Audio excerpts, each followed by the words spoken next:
ngabo omusaayi kubanga tomanya munnange nawe oyinza okwesanga bwe tubeera mu ddwaliro tewaba kibiina kyonna.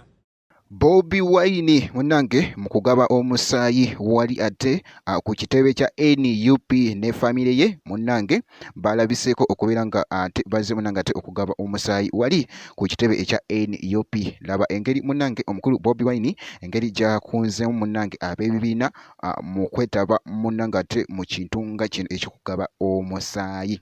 Kakati munnange era nga bwe tulaba awo munnange omukulu Bobi Wine kw'ossa ate ne famire ye abaana balabiddwako wali munnange ate ku kitebe ekya NUP munnange wali ate mu kugaba omusaayi era nga munnange wabaddeyo munnange ate n'ab'ebibiina mu kifo kino wali munnange balabiddwako wali nga bagaba omusaayi.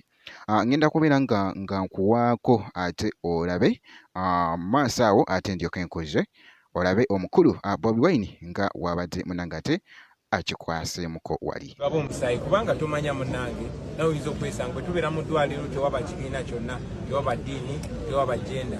So mwena bakunga mugabe omusaayi aba DP, aba FDC, aba PPP, aba ANT, aba UPC n'abalala mwena mugabe omusaayi baganda bange tukole ekintu eky'obunayuganda. Kino kyekikolwa eky'obunayuganda ekisinga kuba okikoledde eggwanga tomanyi kwe kigenda kuyamba n'ekigenda kuyamba omuntu nga mwe muli ne mugandawo mwe muli ne mukyalawo mwe muli naawe kennyini. So let's do it for the nation. At least engeri gyeri Christmas season tukole ekintu ekituka tekiyamba buli omu nga tukikola mu linnya lya Katonda. Mwebale nnyo mwebale edduba. Naye nga bwe kityo munnange ate bwe kitambudde olunaku olw'okugaba munnange omusaayi munnange ate akaseera kano kabadde munnange ate kankizo nnyo katambudde ddala bulungi nnyo okamalako obumazi muganda wange gwe alaba Jamina TV. Naye nga bwe kityo munnange ate bwe kitambudde era nga bolaba ebifaananyi ebyo omukulu Bobi Wine munnange ate naye abadde nga ali mu kuwaayo omusaayi kw'ossa ate n'abantu abalala era nga bolaba ebifaananyi ebyo ebitwedingidde ddala okamalako obumazi wali ate ku mikutu egy'enjawulo.